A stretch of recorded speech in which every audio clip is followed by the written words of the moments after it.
नमस्कार मंडळी, सगळ्यांचं स्वागत आहे पुन्हा एकदा. तुम्हाला आठवते चल भावा सिटीचं मी लाईव्ह वगैरे करायचं आठवते, ऋषीचा पॉडकास्ट पण आलाय.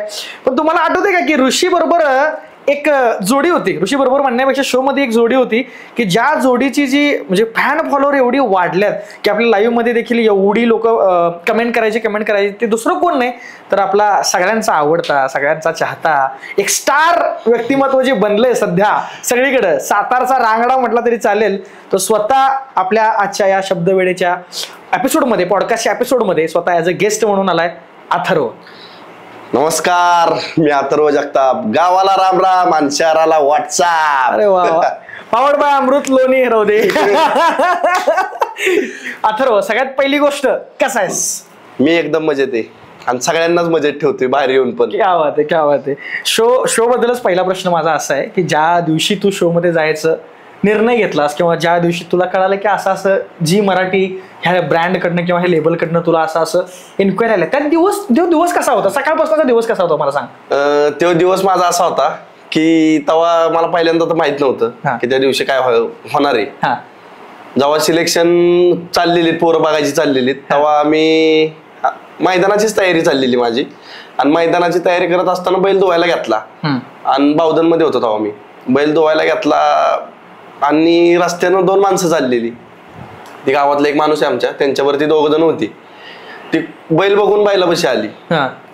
बैल त्यांना इतका आवडला की त्यांना विचारायला लागली, मग मला काय करतोस, कसं काय.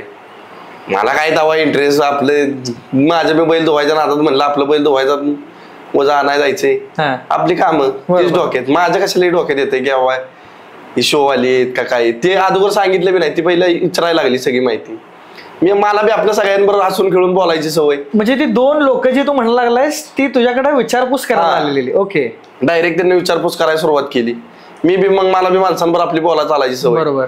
त्यामुळे डायरेक्ट मग त्यांच्याबरोबर बोलायला लागलो. असंही म्हणलं बैल शर्तीला पळतो, एवढ्या एवढ्या फायनल झाल्यात बैलाच्या. मग ती बोलत बोलत बोलत त्यांना ती माझ्यापाशी बसलेच, दगडावर बसले कट्ट्यावर, तिथं बसले बोलत. 1.5 तास झालं माणूसच झाला ना, 2 तास झालं माणूसच झाला ना. नक्की त्यांना मग माझं काम झाल्यावर मीच विचारलं, नक्की तुम्हाला करायचंय काय? एवढं तुम्ही मला विचारताय, एवढे तुम्ही सगळ्या प्रश्नांची उत्तर देतोय मी, तुम्हाला नक्की करायचंय का? मग ते म्हणले की असा असा नावाचा शो आहे, तू आहेस का, म्हणजे तू इंटरेस्ट आहे का तुला त्यात? म्हणलं त्याला काय झालं, इथे शेपट पडण्यापेक्षा आपलं तिथं आपलं बरं आहे. मग माझे म्हणले क्षेत्राचं बी नाव होईल. बरोबर. बैलगाडी क्षेत्राचं बी नाव होईल. मग तिथनं आमची जरा बोलणं बिलणं चालू झालं. त्यांना मैदान दाखवलं, असं असं असतं मैदानावर. त्यांना मैदान आवडलं. मग तिथनं त्यांना बॅक स्टोरी केली, माझी मुलाखत घेतली. ती मुलाखत एवढी आवडली त्यांना की सगळ्यात पहिल्यांदा का 2-3 नंबरला माझं सिलेक्शन झालेलं. तर असं झालेलं, ती 15 दिवसांनी त्यांचा मला फोन आला. म्हणजे ही गोष्ट झाली, या दिवसानंतर 15 दिवस परत तुझं रोजचं जीवन चालू होतं. परत मला काही सपनात बी कवा येऊन भेटून गेलेच बाबा कोणतरी, तुझ्या डोक्यात होतं? कवा आलं नाही. विषय झाला असाच की त्यांचा फोन आला 15 दिवसांनी, करेक्ट 15व्या दिवशी फोन आला त्यांचा 4 वाजता. तेव्हा मला लय आठवते मला सीन. कसा होता सीन? कसा होता सांग मला. सीन असा होता, मी गेलेलो डंपर घेऊन भरायला खंडाळा, आणि खंडाळच्या तिथं आल्यावर मला त्यांचा फोन आला. फोन आल्यावर मी उचलला फोन. म्हणलं कोण बोलतंय? म्हणले कपिल सर बोलतोय. ओके. कपिल सरांचा फोन आणला. अथर्व कॉंग्रॅच्युलेशन. म्हणलं कसलं कॉंग्रॅच्युलेशन? आता म्हणलं काय नवीन आणखीन पराक्रम झाला. ते म्हणले तुझं सिलेक्शन झालंय. म्हणलं कुठं? म्हणलं जी मराठीला. म्हणलं चांगली गोष्ट आहे.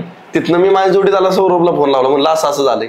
आम्हाला काय पोरं टोरा बे तेव्हा म्हणजे काही एवढं शो आहे काही तसलं काय माहितीच नव्हतं. म्हणजे तेवढं म्हणजे एवढं खुश नव्हतो. पण जेव्हा इथनं पहिल्या दिवशी गेलो, इथनं बॅगा भरून जायच्या अगोदर बी मी मैदानावर होतो. मैदानावर आलो, जोडीदारानंच बॅग आणली. डायरेक्ट गाडीत बसलो, डायरेक्ट तिकडे गेलो.